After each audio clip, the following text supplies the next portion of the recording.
Just coming home today.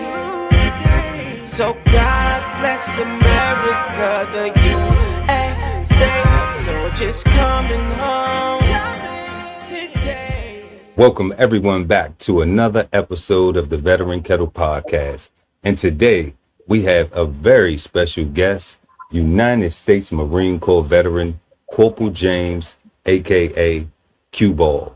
And before we get into this interview, make sure to like and share this video. Also subscribe to the channel so you never miss an episode of the Veteran Kettle podcast. Welcome to the show. First, I want to thank you for being our special guest today. We want to thank you for your service to our country. And how are you and your family doing? Man, I'm doing good, man. I'm doing good, man. I feel blessed, man. You know, I feel blessed, man. Golly, I just feel blessed, man. That is great. That is great. Always good to hear. Today, we have some questions that we want to ask you about your time and your service in the United States Marine Corps. You know, just share some of your experiences with us and possibly see the influence we could have on some of the younger generation who may be looking forward to following in the footsteps and providing service to our country. Our first question is, what inspired or motivated you to join the United States Marine Corps? Man, what happened was I went to Central out there in Maryland. You know what I'm saying? There I saw the uniforms and stuff, and I was like, okay. I didn't really want to go to college and stuff like that, but everybody knows you better go to college and learn, get your education though. But it was the uniform, be making money and everything like that. And that's basically then when I got in the boot camp though, I was like, oh man, why did I do this? I'm out there on Parris looking out the war, and I'm like, oh my goodness. They yelling at me, oh, get your hands up. Man, I said, man, why did I do this? But now that I know though, and I'm older now, and I'm getting paid for it, so it was a good experience to me. It was a good experience. You know, it teaches you discipline and everything else. So speaking of boot camp, what was that experience like for you? You know, up to your arrival and first day and man, I'm at the airport. These guys tell me to spit my daggone chewing gum and stuff out. I said, man, I ain't doing nothing like that. They go, next thing you know, I see five people come up to me. Oh, you gonna do this right now? I'm like, oh, so that's when I knew I messed up. Off the airplane. And then when we get to Parris Island, oh man, you can go to sleep because they ain't gonna let you be up in there until like late at night. Man, then they just yelling. I'm like, man, but it was an eye opener, put it that way. Is there anything specifically that you remember from boot camp that really stood out? I remember Sergeant Richardson. He's like, boy, where you from? I said, well, I'm from DC, but I was born in Baton Rouge, Louisiana. He said, oh, I had a girl from there. Give it to my racks. Man, I was sweating my butt off. Man, it was crazy, man. It was crazy. I swear, man. It wasn't like Shady Side, nothing. You said it wasn't like Shady Side, right? I know that's right. It was crazy, Erol. Your first unit after boot camp, what was that duty station experience like? Oh, North Kakalaki, Camp Geiger or whatever. Man, first thing had me is 0311 on grunt and everything. Man, it was kind of crazy, but you know, Marines, we like to drink and everything else. So I'm doing guard duty in front of the gate at Camp Geiger. This lieutenant or somebody came through, but man, I don't even know, man. It is crazy, man. It is crazy, man. It is crazy. Great. So that was your job. So what was your, speaking of the guard duty, that was your job, that was your role and responsibility? Can you explain a Yes. little bit of what that was, what that encompassed on a day-to-day basis? On a day, okay. On a day-to-day basis, you got to make sure nobody getting onto the base or nothing like that. You got to make sure there ain't no cars and nothing. It don't matter if you're an officer or anything else. I got the responsibility to make sure that everybody is safely. You know what I'm saying? And that's my job. It don't matter what your rank or whatever. I'm in charge of you before you get onto this base and everything. I guess it's like being like watching the president or something. Put it that way. It's like that. Is that serious? Is that Yeah. serious? Oh, it's serious. Security, the base security. Yeah. Yeah. No smiling, no nothing. They're going man. And they hate me for that. But I don't care. I don't care. I'm doing my job. I know that's right.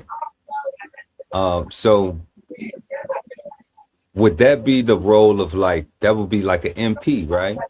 Yes. Capacity? Just like same way. It is MP.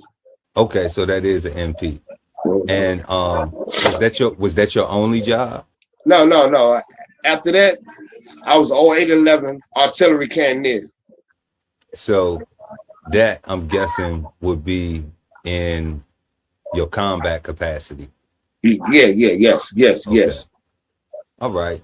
So is there anything you want to share from that? Man, it's kind of hard to say about something. I can tell you a story. Okay. Man, we was in Saudi and everything. we find the 240 golf down the range and stuff.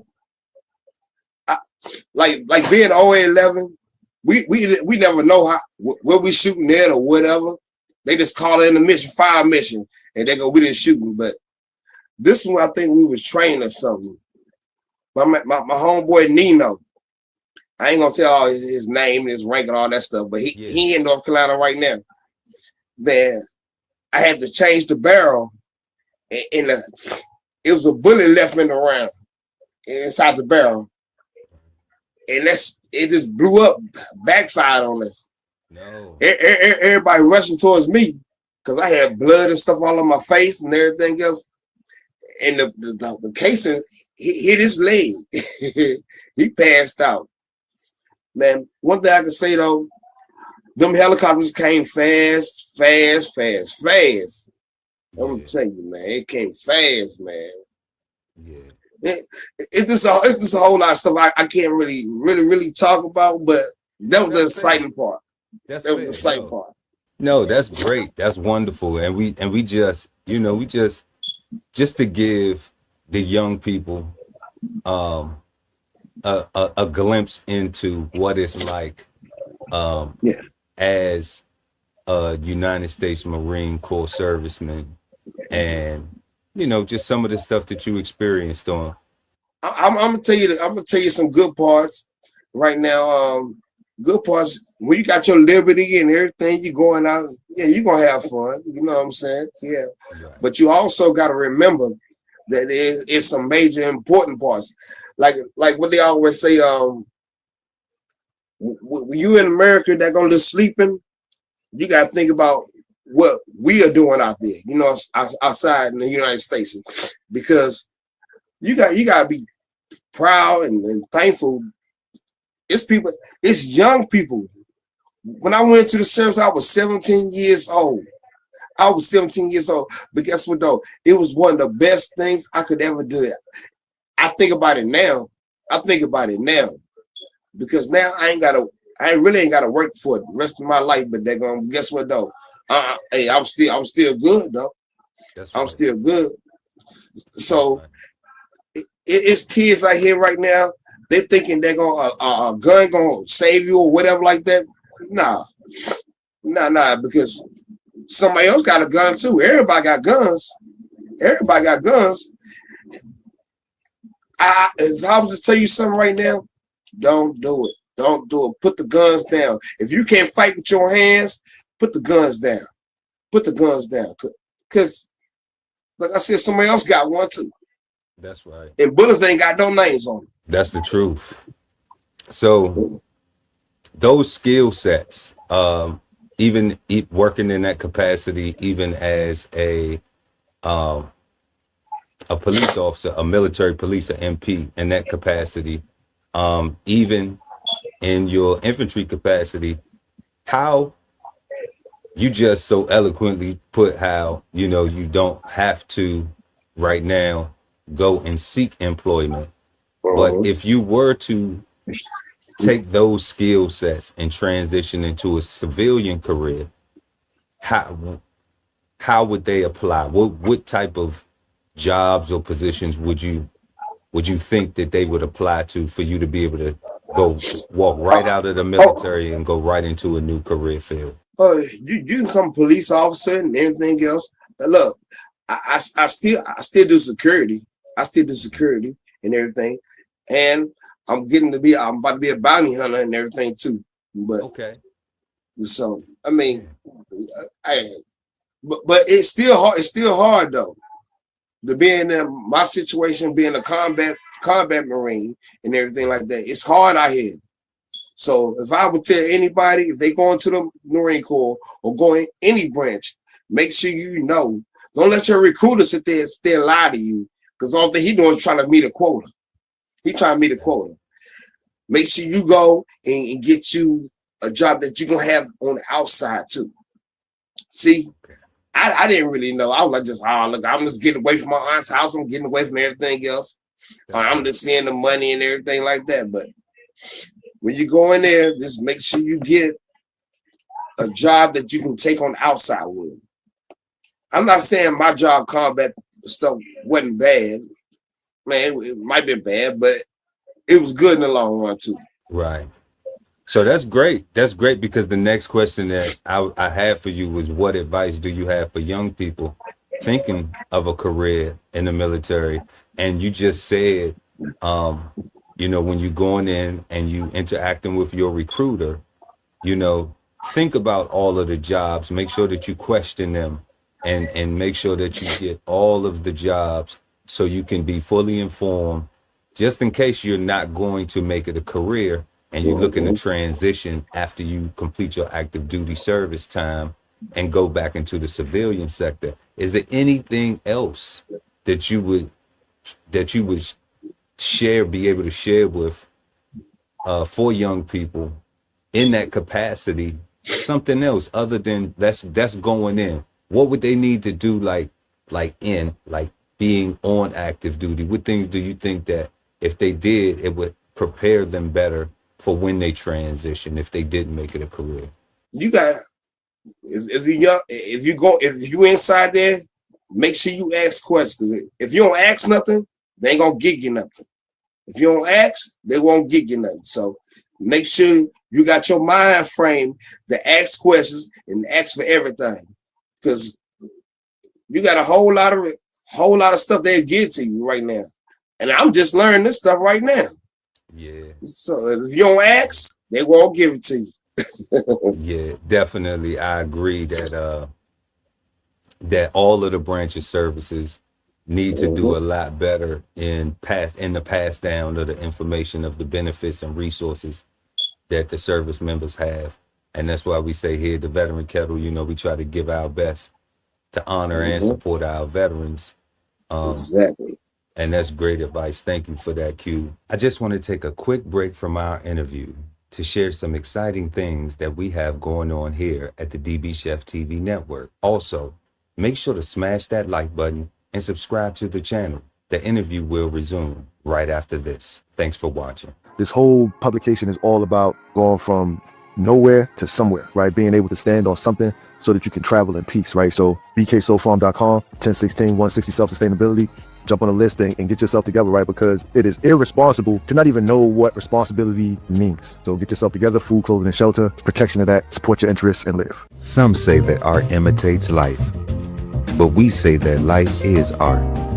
So visit the DBCHEFTV gift shop and get 15% off of your next masterpiece of fashion. How do you get there? Simply tap the link in the description. Exchange insights Sundays at 8 p.m. East Coast time with the Cigar Panel, smoking on words like two big nerds, hosted by DBCHEFTV and BK Soul Farm at Cigar Sundays on YouTube. Subscribe and hit the notification bell so when they go live, you never miss an episode of Cigar Sundays Live. Fans in the Stands is gaining momentum thanks to our viewers. Our crew bring the facts with humor, keeping our viewers entertained and laughing. Join us each and every Thursday night at 6 p.m. Eastern Standard Time. That's Fans in the Stands on YouTube. Love ain't always easy, and we won't stop until we get it right. So bring that ass to the Love Speak podcast. Subscribe today and let your love speak at TLS Podcast. The Love Speak, now streaming on YouTube. Sign up for the newsletter and shop merch and clothing at www.dbcheftv.com.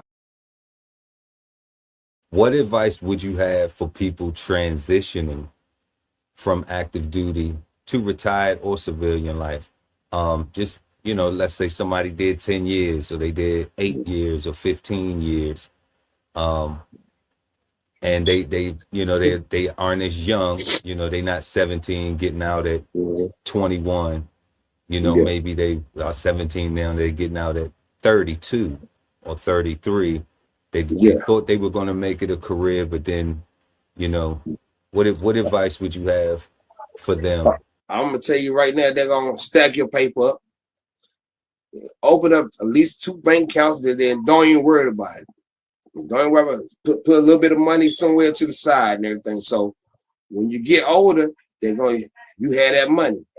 You always got to think. You got to think for tomorrow. Not only for today, you got to think for tomorrow too at the same time.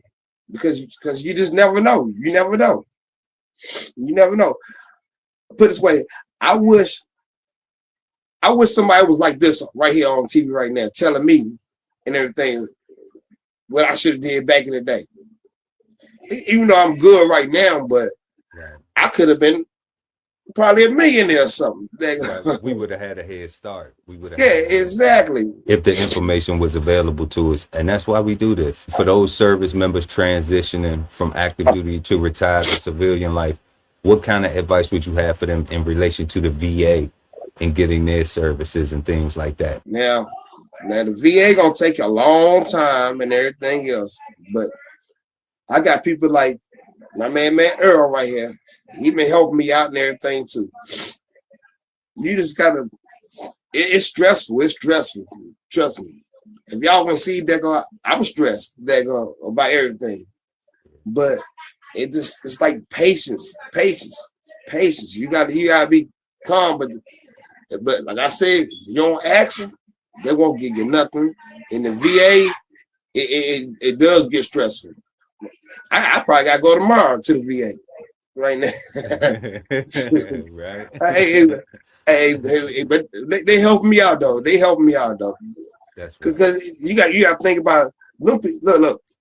They. I don't know what the president doing, and I ain't gonna talk bad about the presidents and nothing like that. But they firing people from the VA, so them people working up in there, they stressed too. That's right. And they got to deal with people like me and everybody else. And we stressed.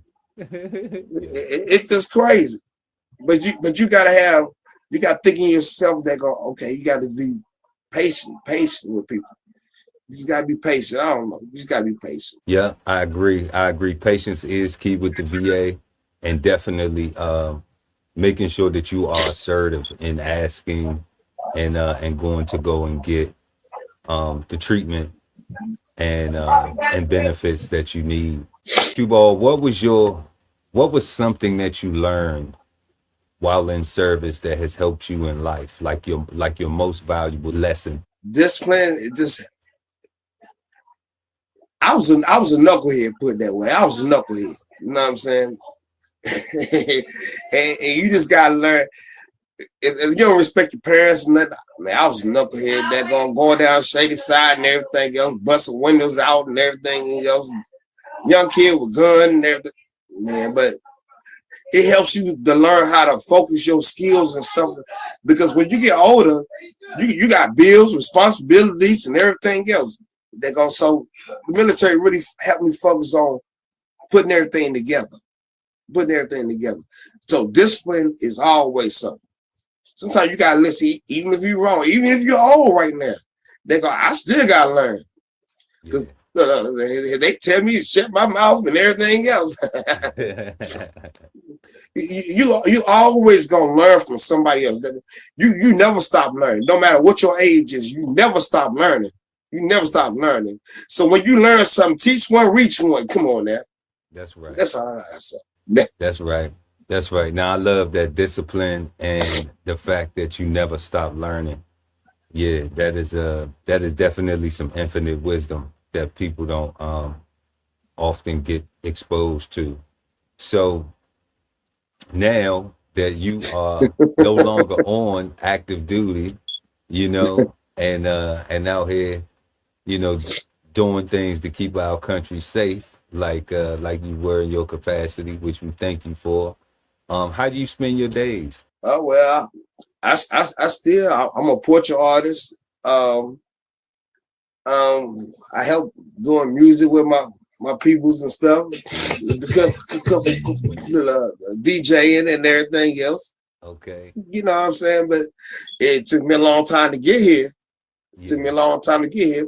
And that's why I thank the military and everything for helping me get my paper up the right way, not the wrong way. That's right. That's right. That's beautiful. So is there any way that any people watching can reach you if they want to procure your services, if they wanted to hire you to DJ, or if they, you know, do you have any other social media links or anything that you want to share with us? You can reach me at Quentin James 301 gmail.com. Okay. And I always talk to everybody. Okay. Anything they're going, and I'm a giving person, so you reach me, I got you. I'm like Nike, baby. We just gonna do it. We just gonna do it. That's beautiful. So I want to say thank you, Cubo, Corporal James, for coming here to the Veteran Kettle today and sharing wisdom, sharing your experiences with us, dropping the jewels that you have.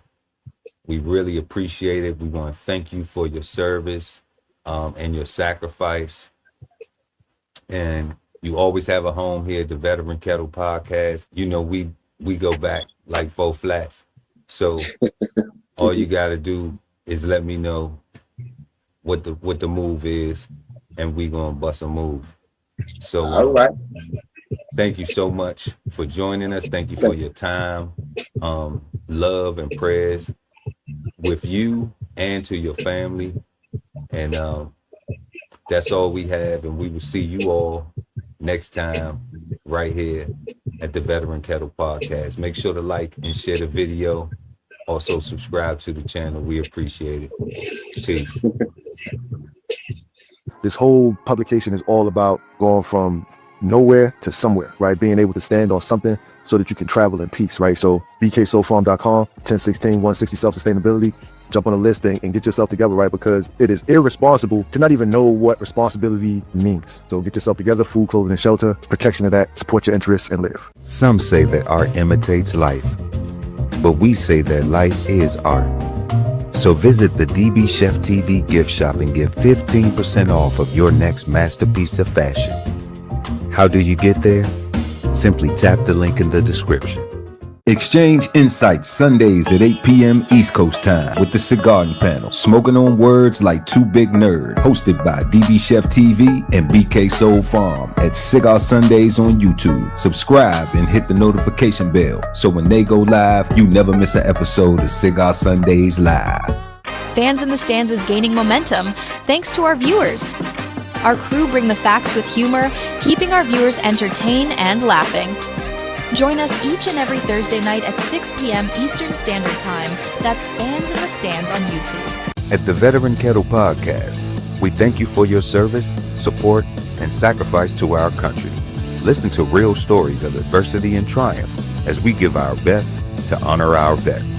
Subscribe today and watch episodes now streaming on YouTube at TVK Podcast, The Veteran Kettle. Love ain't always easy, and we won't stop until we get it right.